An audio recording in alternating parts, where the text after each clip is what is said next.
And welcome to the M2 podcast. This is the one-stop shop for you to cover esports and personality, some gaming industry related news, a little bit of technology and innovation in the gaming industry, and of course, upcoming games.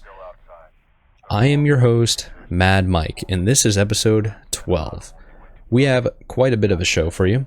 We missed last week because there wasn't very much news, only because of in the US and pretty much like a lot of the gaming developers, nobody was really doing anything due to the holidays being Thanksgiving in the US. I think in Canada it's last month in October, but no, nevertheless, the show that we got for you planned today is news about Fnatic, a esports organization, are offering their fans a chance to part own the team. There's also some Xbox Game Pass related news, a little bit of information on the PS5's new VR headset, further information about the PlayStation prices, especially in the scalping market, NVIDIA and AMD future projections, and we finally heard some news about Halo Infinite and potential rumors on release date. And finally, there are some rumors about Cyberpunk 2077 multiplayer. Before we dive more into the news, the industry related news, I just want to talk a little bit about how there was a Spanish streamer named TheGrefg, who I've personally not heard of before, although I definitely should have. He broke Ninja's world record for most people watching a Twitch stream simultaneously during the latest Galactic Fortnite event. The Galactic Fortnite event was essentially an event that marked the end of Fortnite Season 4 and the incoming Season 5. So the Spaniard was watching and reacting to the event, and the total amount of people that he ended up capping at was 660,000 people on his stream before Twitch ultimately crashed. The previous record was held by Ninja when he teamed up with the rapper Drake, who I'm sure everybody knows who Drake is. They peaked at 635,000 at once while streaming Fortnite back in 2018. Now, this is pretty insane because the record before that was held by Dr. Disrespect during his return stream in February 2018, which happened a couple of months prior to that, and he topped out at 338,000. So as you can see, there's a pretty big growth in Twitch right now when it comes to Spanish-speaking streamers. Now, I did a little bit more research on TheGrefg and found out that he actually has close to 16 million people subscribed to him on YouTube. And he, as of right now, he has 5.3 million followers on Twitch. It's pretty impressive. From what I gather, I've seen some of his VODs and some of his videos. He only speaks Spanish. Now that's pretty impressive for Twitch, which I think is starting to branch out more into multicultural, multi-language platform. I mean, it's obviously the internet, but starting off as Justin.tv, where I think everybody at the time was only speaking English, and then it eventually expanded over to Russia and Europe and etc. I mean, Twitch is definitely expanding into the Spanish market. So if you're one of the people that can speak Spanish and English, you should absolutely capitalize on this. Now, a little bit of a asterisk next to TheGrefg. Although he is the most viewed Twitch stream for a single streamer, as in one person, he's number 3 on the all-time list of peak viewers, especially for 2020. Now, PlayStation, the platform PlayStation, they topped out at around 1 million, and Riot Games topped out at 669,000. So, if that's a 9,000 viewer difference between Riot Games and TheGrefg. As you can see, Fortnite is still very much alive and very much viewable and very much attractive. I haven't personally played it in a while, but might be worth checking out again. Anyways, let's go ahead and move on with the news. The first thing I wanted to talk about is how Fnatic, the esports organization and team, is starting to give fans a chance to part own the team. So Fnatic is one of the most established esports brands. They're offering people the chance to buy a small portion of its business. Now Sam, who's the boss of the team, says fan ownership could become more common in esports. And I'm going to start quoting him here. He said, "There's no truer way of bringing fans on your journey than giving an actual opportunity to own a piece of it." Now, the team recently secured nearly 7.5 million euro in private funding, but wants a small percentage of the business, about roughly 1.5%, to be owned by the fans. Sam continues saying, "Until now, there hasn't really been a way for fans of esports to join their favorite teams.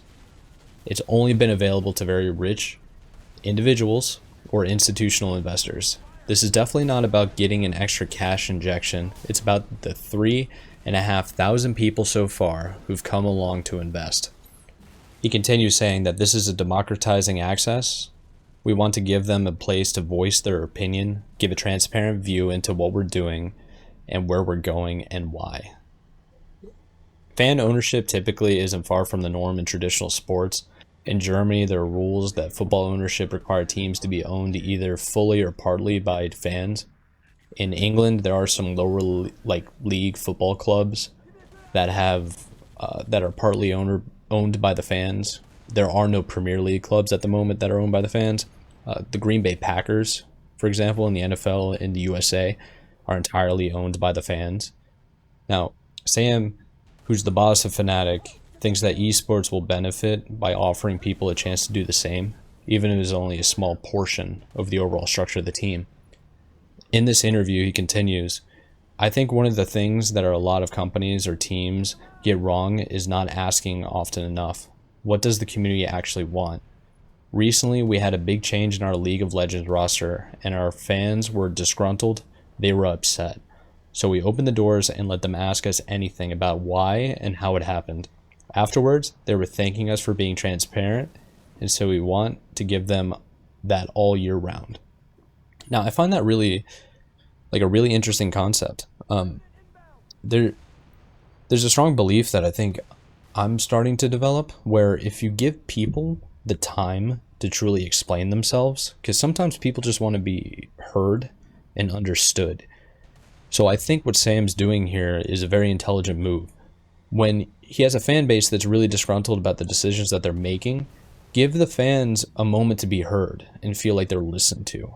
And I think that'll get rid of at least some of the anger and frustration. If you're like, "Hey, I understand where you're coming from, but this is the reason why we made these choices, and I'm sorry that this happened." A couple of things I'd like to mention when it comes to these esports teams contemplating or even bringing in fans for investment. There is a level of risk. When you involve money, fans are going to feel like they're way more a part of the team. So when the team performances don't go as planned, there's going to be even more increased pressure on the players to perform. And even management for that level. Like a team manager, if the players are all good but the team's not performing well, it's going to go higher and higher up the level until you might have something like a mutiny happen. It is kind of questionable why they're bringing in the fans in the first place, because you can have some type of crowdsourcing means to brain pick and try to get the fans' input about what's going on in the organization, have them feel involved that way.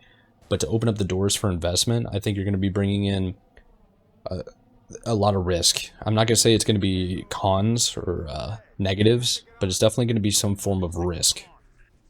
Lastly, before I leave this subject on Fnatic and other esports organizations, I've briefly talked on this. I'm not exactly sure how these esports organizations are making money other than sponsorships through big deals like grouping deals and having content creators on their team, not necessarily actual esports players. I do intend to do a lot of research in the next month to try to have some type of podcast episode where I can break down exactly how these guys make money and how it compares to traditional sports like the NFL, the MLB, the EPL. I mean, I'll name all of them. You know what I mean? But that's going to be it for about Fnatic. Xbox boss Phil Spencer has given a rare insight into how the business model of the Xbox Game Pass works for developers. So in an interview with TheGrefg, the exec said that the subscription service originally paid studios based on the usage of their game, but deals have now varied to the point where they're, in quotes, all over the place. So in this interview, he says that that it sounds unmanaged, but it's really based on the developer's needs. A smaller to mid-sized developer might be starting a game and say, hey, we're willing to put this in a Game Pass on our launch day if you guys give us X dollars now. And then they'll create a floor for them in terms of success of their game so that they know they're going to get some return. Now, Spencer noted that in some cases, Microsoft pays for the full production of a game's development, but still allows a developer to generate some revenue by taking their title to retail, even for other platforms including PlayStation, Steam, and Nintendo Switch. In the interview, Spencer said, for them, they protected themselves from any downside risk. The game is going to get made. Then they have all the retail upside. We have the opportunity for day and date. That would be a flat fee payment to a developer. He continued, others want agreements more based on usage and monetization, and whether it's a store monetization that gets credited through transactions or usage. We are open to experimenting with many different partners because we don't think we have to figure it out. And then he continues again, when we started, we had a model that was all based on usage. Most of the partners said, yeah, we understand that, but we don't believe it. So just give us the money up front. Now, I find that pretty interesting for the developers, but at the same time, they're definitely minimizing their level of risk for the game usage. At the time, I'm sure when Xbox Game Pass came out, not a lot of people thought that it would be successful. Subscription model only became a norm, I would say, in the past couple of years. I'm not exactly sure when Xbox Game Pass came out. I'm going to take a look right now. According to Wikipedia, the Xbox Game Pass came out June 1st, 2017. And it is now on the Xbox One, Xbox Series X and S, and xCloud. Also, of course, every operating system that has Android and Windows on it. Now, I think 2017, if my memory serves me correct, that was around the same time when the microtransaction scandals were going on with big name developers like Activision, Blizzard, EA. I think Ubisoft might have been another one. But having those subscription and like microtransactions and people being really upset, if I'm correct, the Xbox Game Pass wasn't very popular when that happened. And there was a little bit of controversy with the launch. So I can understand why developers at that time would want right off the bat is like, hey, I want the money up front. Here's the game. Do what you want with it. You can have it on the Xbox Game Pass for as long as you want, instead of having some type of usage. Which was what Microsoft originally wanted. But it seems like it's all panning out, and now it's at the point where there are just so many different games on the Xbox Game Pass. I mean, there are upwards of hundreds now. I have it. It's a great investment if you're a huge gamer and you just want variety. The developers, like Phil Spencer said, they got some that are doing on a usage basis, and they have some with a flat rate. Anyways, I thought that was pretty interesting that Phil Spencer is starting to give more information about like what Xbox is doing. So on the opposite side of the fence from Xbox, you have PlayStation. Now, I've come across a little bit more information about the PS5 prices and when they actually set the price. So according to PlayStation CEO Jim Ryan, they actually set the price of the PS5, both the digital version and the one that takes the CDs, the expanded version, stuff like that, earlier in the calendar year, before the lockdown of coronavirus. So, like, there was some type of speculation that Sony was hit by coronavirus impact on both supply chains and household budgets and had to change its pricing accordingly, i.e. moving up the price more than it should have been moved up. Especially because 57 days before the eventual release of the PS5, nobody even knew how much the PS5 was going to cost. They did let everybody know September 16th that it was going to be $500. Now, the reason why I wanted to bring up the PS5 prices is because the true price of a PS5 right now, which is not the retail price, it's what the market demands is the price, aka the street price, the eBay price. Currently, right now in eBay and Amazon, wherever you want to buy it online from secondhand, you're going to have to pay a whopping $1,024. Normal price is $500. The digital version, the cheaper version, at $400, which is $100 cheaper than the normal version, is actually $990 on the street. These numbers are staggering. There are some more numbers here that I want to talk about that I found on this this holiday 22 or 2020 list of consoles and graphics cards. The Xbox Series X is going for $835 on the street. The Xbox Series S is going for $471. And those numbers aren't as bad as the PS5. I mean, they're significantly marked up, but they're not that bad. The ones that have started to stagger me are the graphic cards right now. So NVIDIA is on a massive shortage on what type of graphic cards they can make because of everything being locked down over in China.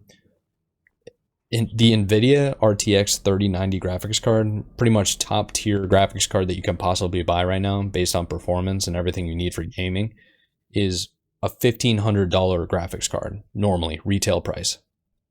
On the market, it's $2,000.76. On the RTX 3080, which is the cheaper version of that, normal price $700, which is mid to high tier graphics card. It's nearly double the price on something like eBay and Amazon for $1,227. The same thing goes for the 3070, which is $500 retail, going for $820. And there are some AMD cards that are absolutely insane too. The AMD RX 6800 XT, which is the brand new AMD graphics card, top of the line, at $650, is now going for $1,232. And the AMD RX 6800, the lower tier version of the previous card, is going for $841 when the retail price is $580. Now, I know those were a lot of numbers hitting you all at once. The general rule of thumb is right now, if you're looking to get a graphics card or a console and you can't find it at retail price, you're going to have to pay a heck of a premium, to the point where I'm not sure, like, if you don't value your money or you make tons of money to the point where like you can afford to burn like an extra $400 or $500 in some instances here, then go for it. But if you can't, just, hey man, be patient. Be patient. You could get like an older card, you know, go out there, go get a RTX 2080. I mean, I don't know how much those are going for, but I'm pretty sure you're going to get the same performance as a 3060, and you won't have to spend $9 million. You know what I mean? One of the things I want to talk about, which is kind of going to be a first for this podcast, is AMD and NVIDIA's future projections of where their companies are actually going for the future, you know? So NVIDIA in particular, back in October, they released a new chipset, or a DPU. It's a data processing unit, specifically for data center businesses, i.e., you know, data centers, servers, stuff like that, for storing everybody's data. They released this new chipset to expand more into that market. Now, this market should be worth about a multi-billion-dollar deal for this company. And one of the craziest things that I found while researching were that they've already started to integrate and offer to Dell, Asus, Lenovo, and Fujitsu. Sorry, really bad at pronouncing names of companies, especially if they're foreign to me. What I found most interesting about this is that the data center businesses recorded 162% year-over-year growth last quarter, and they generated 40% of total revenue. So what you're looking at here is something that I always viewed NVIDIA more as like gaming, because that's just the industry that I fall, right? Like, I'm big into computers, I'm big into PC gaming and stuff like this. But apparently this market, the data center accelerator market, these data centers could be estimated of being worth $21 billion by 2023.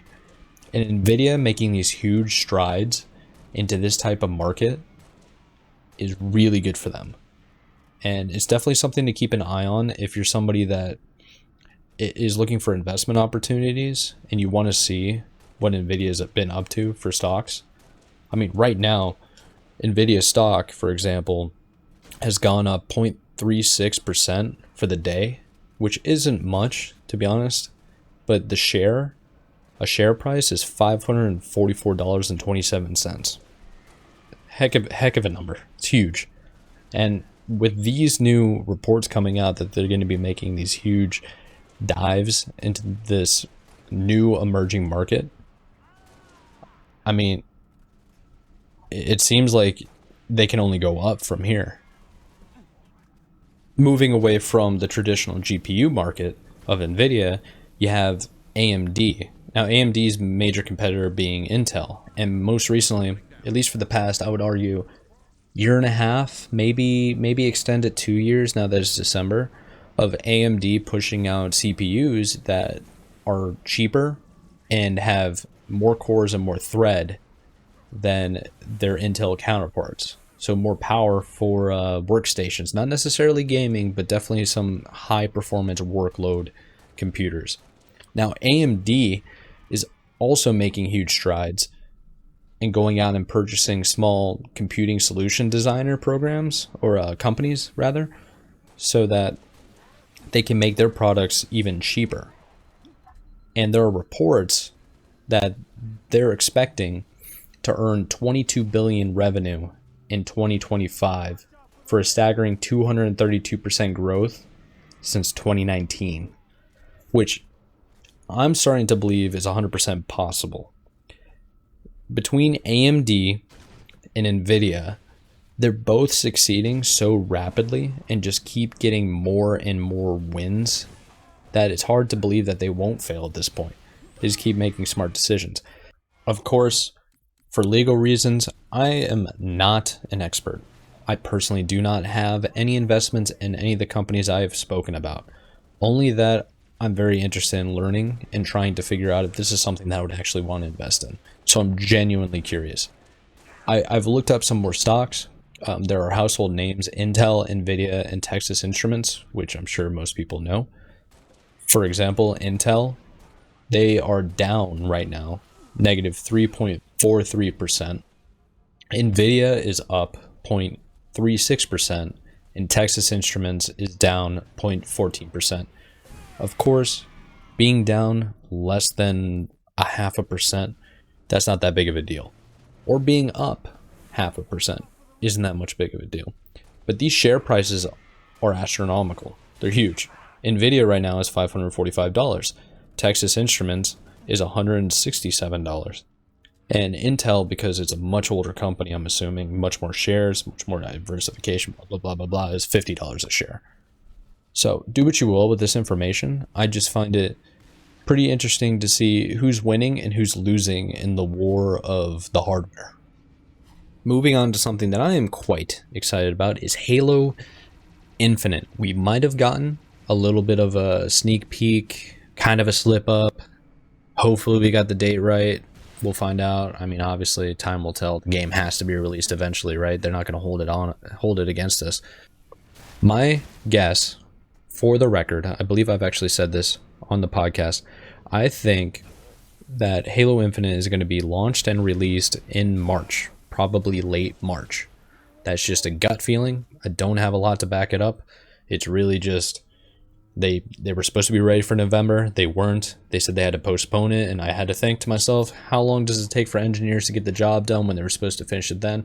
Typically, in my experience, add 3 months. Then I was like, it's COVID, add 6. Move it to March. I felt like it's a safe bet. Thomas, who is the voice actor for Master Chief, was in an interview with Dan Allen Gaming. Now, they were originally supposed to talk about Call of Duty Black Ops Cold War because he does voice acting for him too. Now, what ended up happening was they asked briefly, like, hey, are you guys done with the performance of Halo Infinite? Now, what Thomas ended up saying, in quotes, I'm going to read this off. We have wrapped up with Infinite, I believe, unless we're going to try and do some more as the COVID comes to a halt. But as far as I know, it's in the can and ready to go for next spring.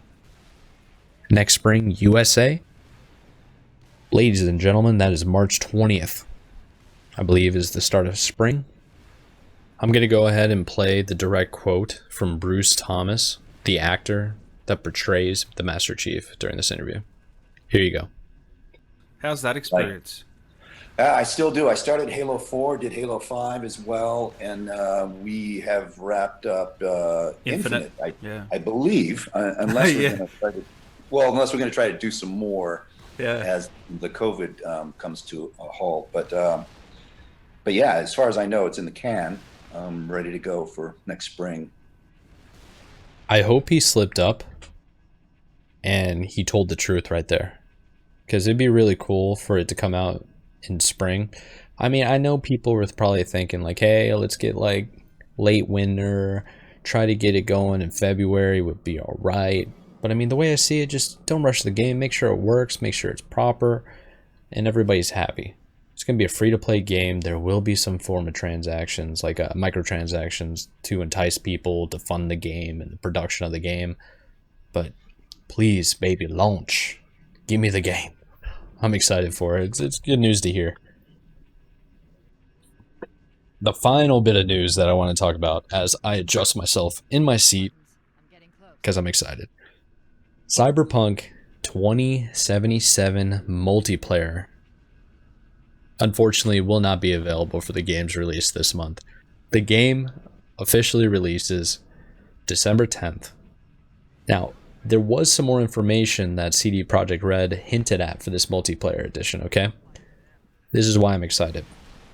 First of all, the multiplayer is going to be a separate, dedicated, and big production that will more or less be a standalone product. And if that sounds familiar to you, it's basically how GTA Online functions with GTA 5. And it's safe to assume whenever multiplayer for the game does release, it's going to draw many comparisons to GTA Online. Now, CD Projekt Red's Adam Kaczynski, while he was talking about the game's multiplayer, he came out and said, so first, we don't call it a mode. It's a separate dedicated production, a big production. We think it is a standalone project. Now, CD Projekt Red is basically billing the game's multiplayer as its own thing, and it has confirmed it won't be completely divorced from the game's campaign, but it will be made by an entirely different team. Unfortunately, this is all that CD Projekt Red is willing to say about the mode right now, which remains not only unrevealed, but a complete enigma for those looking forward to it. So CD Projekt Red has also reaffirmed that there will be more information on the first quarter of 2021, which is to say sometime between January 1st and April 1st. Hopefully not April 1st because of April Fools. You know how developers get, thinking they're cheeky. So the multiplayer is a new territory for CD Projekt Red. It is also promising but worrying. So for one, it has the potential to bring new ideas to the table because of this, but a lack of experience could also ultimately wind up hurting the final product as well. However, given the amount of resources and talent that the studio possesses, you'd have to bet on them succeeding with multiplayer. Now, CD Projekt Red is set to debut on PS4, PS5, Xbox One, and the Series X, the Series S, the PC, and Google Stadia. And I am insanely excited for it. Here's one of the funny things right now. Everybody that ordered or purchased the collector's edition, the big expensive edition, about I think it's like 250 USD, comes with the statue and the game. They all got their game like a week early. I don't know who it was, obviously, but there was some type of mix-up in the logistics department for either CD Projekt Red or the retailers that they use to handle production. They sent the games out a week early. I have a buddy of mine, I'm not going to give out names, who's been playing it offline. Of course, he hasn't connected online. And he's been giving me sneak peeks here and there about the game. And one of the main things I asked him was, number one, how big is the file size? And he said it's 70 gigabytes. And I was like, okay, that's what the reports were back in September. And then I followed up with, is it worth the hype? And his response was, there are modes where you feel like the game's kind of glitching. So character models, when they're running or they're doing some type of animation, it does get kind of glitchy and buggy, but it can be easily fixed with an updated patch. And he also dived into more of how it's the most fun he's had playing a single player game in a long time. And he's a big multiplayer guy. So story driven content isn't really his thing, but it's been driving him in. You know what I mean? Like bringing him in. He said that he put in around 10 hours of gameplay and he feels like he hasn't even gotten to 1% of the game. Like he thought he was, his words, not mine. He said word for word, I felt as though I started the game until I got about 10 hours in, and then I realized, oh, this is the start of the game. So if you're looking for story-driven content, you're a content creator, you're going to stream this, you just want to have an ever-expanding universe, it seems like this game is going to be for you. Build up your character. Here's my plan. I'm going to build up my character to what I want it to be. You can be fully customizable. I mean, really, really detailed. And some of it is not safe for work on the details. But you can get so detailed with it. And then when the multiplayer finally comes out, what, 6 months, 7 months from now, within the year, you're going to have a fully upgraded character going into online and then just being basically a god among peasants. Because you know there are people that are not going to be in this game because it's only single player. Anyways, I'm going to be getting it. It comes out this week. So I'm downloading it. I'm going to be recording it. I'm going to be having a great time. So if you need me, feel free to catch me in the Discord. The link should be in the description wherever you're watching, wherever you're listening to this. I really appreciate you listening to this. If you'd like to join in the discussion, please contact me on all my socials. My handle is at MadMikeLeachu. The U is the letter U, all one word. And I also stream Tuesdays and Thursdays. This week will be the first time I stream 7 p.m. Eastern Time on Facebook, YouTube, and Twitch. So I hope to see you there. Come stop in and say, hey, I heard you on a podcast. And then I'll be like, thanks for listening, brother. Appreciate you. And then you can hit me with a follow, and then you can go enjoy your life. Anyways, hope you have a good one. Hope you had a wonderful week. I'll talk to you later. Peace.